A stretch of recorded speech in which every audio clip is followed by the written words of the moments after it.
Hello everyone. Good morning to all. Greetings from Shri Saha Kelkar College, Devgad. Myself, Professor Rashmi Hirlekar. Here, we are discussing about financial market.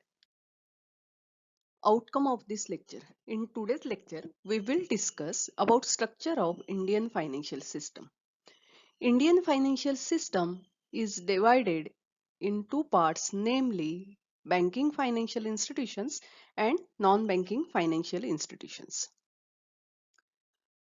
विद्यार्थी मित्रांनो, तुम्हाला माहीतच असेल की ब्रिटिशांनी आपल्यावर जवळजवळ 150 वर्ष राज्य केले आणि त्यामुळे ब्रिटिशांनी जे कायदे केले तेच कायदे स्वातंत्र्यानंतर सुद्धा काही काळ आपण किंवा अजूनही ते कायदे आपल्याकडे चालू आहेत. काही गोष्टींमध्ये गरजेनुसार किंवा कालपरत्वे त्याच्यात बदल करण्यात आले. त्यामुळे जसं लॉ म्हटलं की तो ब्रिटिश रूलवर अवलंबून आहे किंवा ब्रिटिश रूलचा पॅटर्न आपण फॉलो करतो. In the same way, Indian financial system also follows the pattern of British financial system.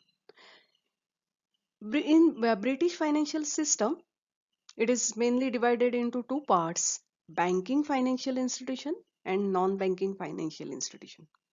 In next slide, we will discuss in detail about banking financial institution and non-banking financial institutions. Banking financial institutions. The Indian banking has evolved in its present from the days of British Raj. याचा अर्थ असा की जर तुम्ही बँकेचा इतिहास बघायला गेलात तर बँकांची सुरुवात ही फार पूर्वी ब्रिटिशांच्या काळात सुरू झालेली आहे. म्हणजे आपण जी रिझर्व्ह बँक ऑफ इंडिया असं म्हणतो त्या बँकेची स्थापना सुद्धा 1935 साली झालेली होती.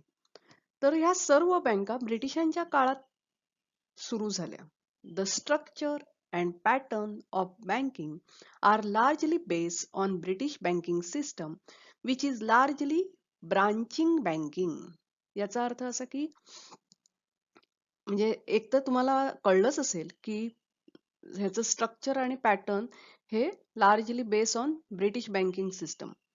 आता ब्रिटिश बँकिंग सिस्टम कसं आहे, which is largely branching banking, म्हणजे त्या बँकांच्या वेगवेगळ्या खूप शाखा आहेत. आपण बघतो बघा की स्टेट बँक ऑफ इंडिया त्याची तुम्हाला देवगडला शाखा दिसेल, मुंबईत शाखा दिसेल. Branching banking.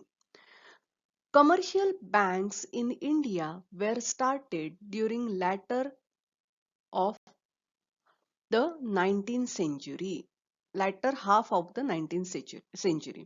म्हणजे 19व्या शतकाच्या उत्तरार्धात कमर्शियल बँकांची सुरुवात भारतामध्ये झाली. विद्यार्थी मित्रांनो, आपण बघितलं की Indian banking system is based on British banking system and pattern. म्हणजे ब्रिटिशांचं बँकिंग सिस्टम आणि पॅटर्नवर इंडियन बँकिंग सिस्टम बेस आहे. It is branching banking system आहे. The three presidency banks dominated the banking sector, that is Bank of Bengal, Bank of Bombay, Bank of Madras. These banks were set up by a special charter of British government. भारतामध्ये ब्रिटिशांच्या काळात 3 presidency bank ज्या होत्या त्यांचं banking सेक्टरवर वर्चस्व होतं. या 3 presidency bank कोणत्या होत्या? तर बँक ऑफ बेंगाल होती, बँक ऑफ बॉम्बे होती आणि बँक ऑफ मद्रास होती. These banks were set up by special charter of British government. म्हणजे ब्रिटिश गव्हर्नमेंटच्या स्पेशल चार्टरने या 3 बँका अस्तित्वात आल्या होत्या. Afterward, these 3 banks were amalgamated to form one bank called Imperial Bank of India under the Imperial Bank of India Act 1920. म्हणजे 1920 च्या imperial bank of India act नुसार या 3 ज्या प्रेसिडेन्सी बँक होत्या, bank of Bengal, bank of Madras आणि bank of Bombay, यांचं अमाल्गमेशन झालं आणि एक बँक अस्तित्वात आली आणि त्या बँकेचं नाव होतं imperial bank of India. Imperial bank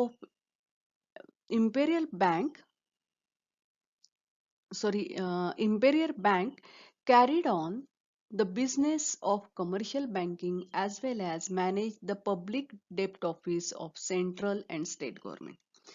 he imperial bank काय करत होती तर कमर्शियल बिझनेस करतच होती, पण त्याचबरोबर पब्लिक डेप्ट ऑफिस मॅनेज करायचं काम सेंट्रल गव्हर्नमेंटचं आणि स्टेट गव्हर्नमेंटचं पब्लिक डेप्ट ऑफिस मॅनेज करायचं काम ही इम्पेरियल बँक ऑफ इंडिया करत होती. तिथपर्यंत म्हणजे ही बँक अस्तित्वात आली किंवा रिझर्व्ह बँक ऑफ इंडिया अस्तित्वात येईपर्यंत government continue to handle issuance of currency note and coins until the Reserve Bank of India was set up in 1935.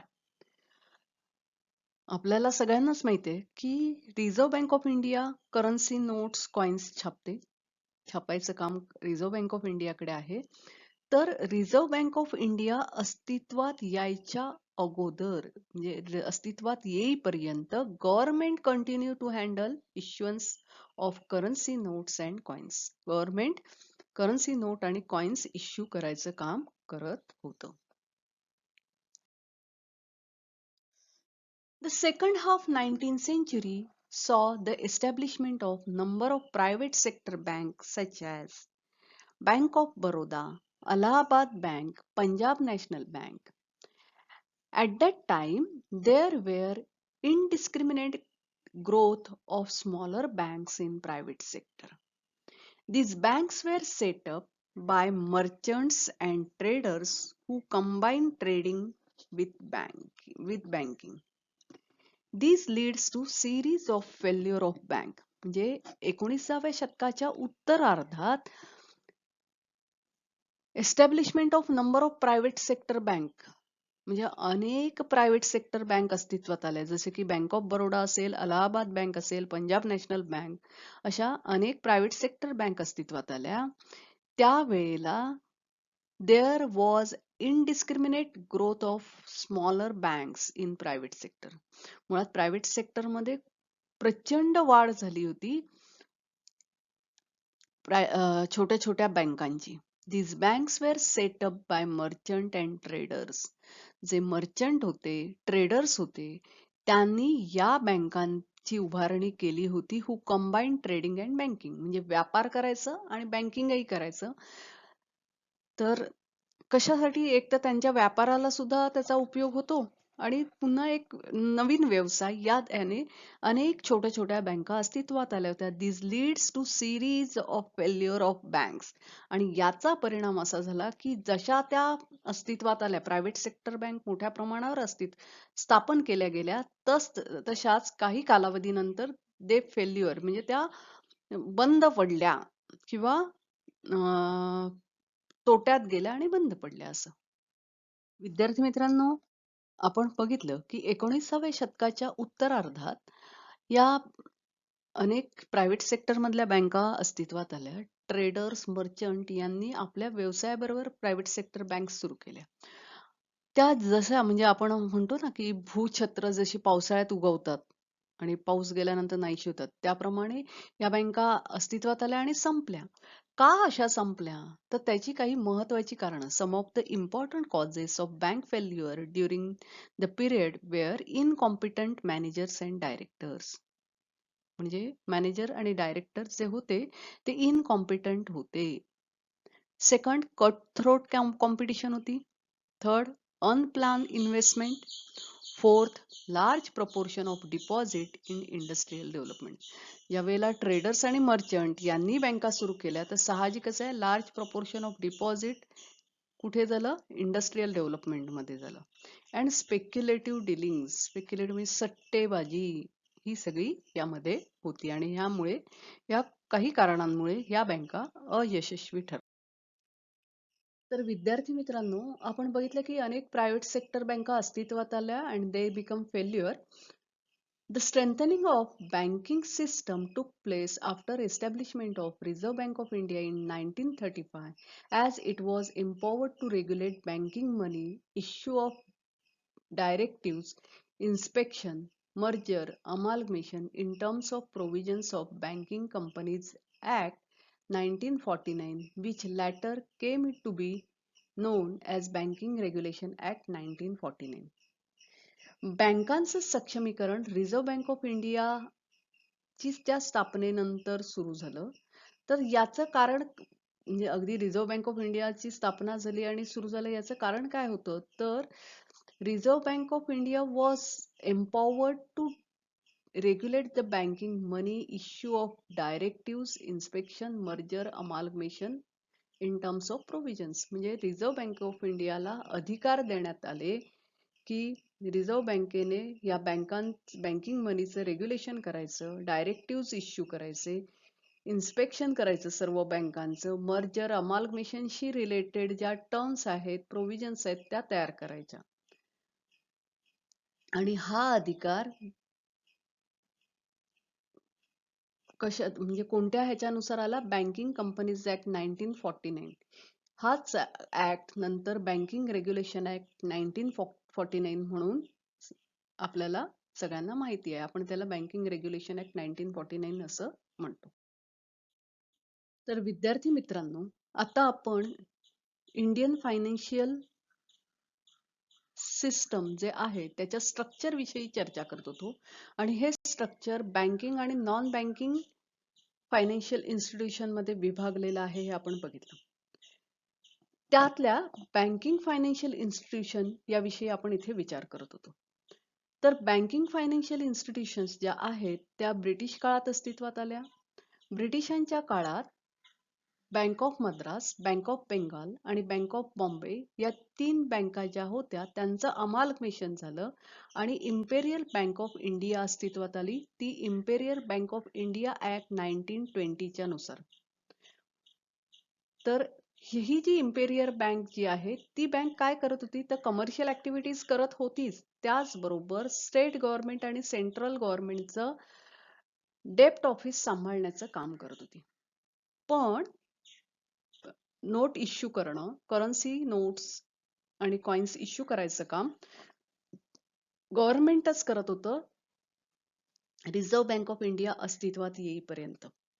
Reserve bank of India अस्तित्वात येईपर्यंत भारतामध्ये अनेक प्रायव्हेट सेक्टर बँका अस्तित्वात आल्या होत्या.